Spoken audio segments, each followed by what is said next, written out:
নমস্কার বন্ধুরা, শিবানী পাকশালায় আপনাদের সকলকে স্বাগত। আজ আমি একটি রিফ্রেশিং ম্যাঙ্গো জুসের রেসিপি নিয়ে চলে এসেছি।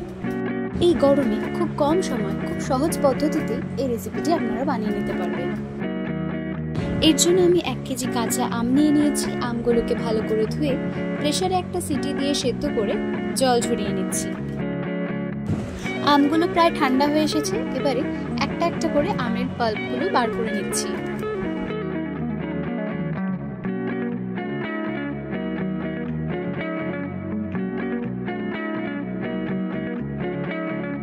এক্ষেত্রে একটি চামচের সাহায্যে আমের পাল্পগুলো ভালো করে বের করে নিতে হবে।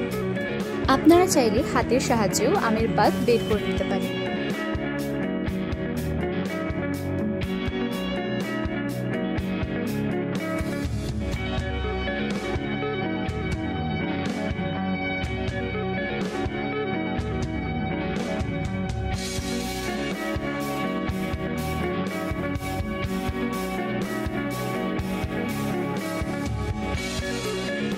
আমের পাল্প বের করা হয়ে গেছে। এবারে এর মধ্যে থেকে আমের আটিগুলো আলাদা করে নেব।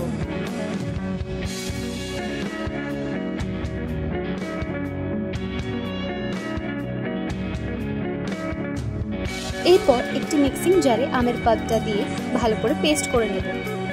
আমি এখানে দুটো পার্টে পেস্ট করব, কারণ আমার মিক্সিং জারটা ছোট। আপনারা চাইলে পুরো পাল্পটা একসাথেও পেস্ট করতে পারেন। এখন এতে দুটো কাঁচা লঙ্কা ছিটে দিয়ে দিলাম 1 চামচ নুন, 1 চামচ বিট নুন, 1 চামচ জিরে গুঁড়ো, 1 চামচ ধনে গুঁড়ো এবং 3 চামচ চিনি। জিরে আর ধনে গুঁড়োটা সম্পূর্ণ অপশনাল, আপনারা চাইলে নাও ব্যবহার করতে পারেন। এবারে দিয়ে দিচ্ছি সামান্য পরিমাণে জল। এরপর ভালো করে পেস্ট করে নেব। এইভাবে পেস্ট করে আপনারা অনেকদিন ফ্রিজে স্টোর করেও রাখতে পারবেন।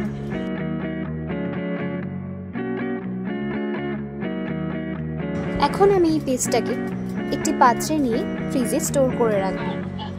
এছাড়াও আপনারা চাইলে এটা দিয়ে সঙ্গে সঙ্গেই শরবত তৈরি করে ফেলতে পারেন। শরবত তৈরি করার জন্য আমি এখানে দুটো কাচের গ্লাসে প্রথমে কয়েকটা আইস কিউব দিয়ে দিচ্ছি। এরপর প্রতিটি গ্লাসে 3 চামচ করে পেস্ট করে রাখা আমের পাল্পটা দিয়ে দিচ্ছি। আপনারা চাইলে কম বেশি করেও আমের পাল্পটা দিতে পারেন। যদি আপনারা বেশি গাঢ় করতে চান শরবতটাকে, তবে 3 থেকে 4 চামচ অবধি দিতে পারেন। যদি আপনারা একটু পাতলা করতে চান, তবে 1-2 চামচ করেও দিতে পারেন। এরপর প্রতিটি গ্লাসে 1 চামচ করে গুঁড়ো চিনি দিয়ে দিলাম। এরপর প্রতিটি গ্লাসে 1 চামচ করে বিট নুন দিয়ে দিয়েছি এবং পরিমাণ মতো জল দিয়ে ভালো করে নাড়িয়ে নেব। আপনারা যারা বেশি মিষ্টি পছন্দ করেন, তারা প্রয়োজন মতো চিনির গুঁড়োর পরিমাণটা বাড়িয়ে নিতে পারেন।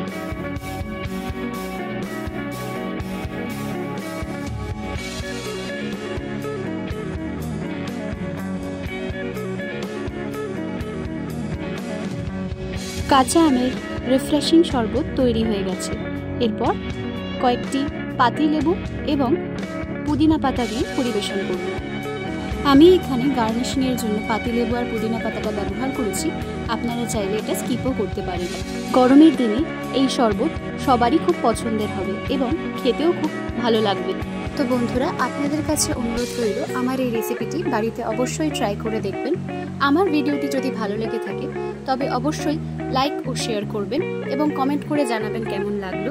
আমার চ্যানেলের নতুন বন্ধু হয়ে থাকলে চ্যানেলটি সাবস্ক্রাইব করার অনুরোধ রইল। ভালো থাকবেন, সুস্থ থাকবেন। ধন্যবাদ।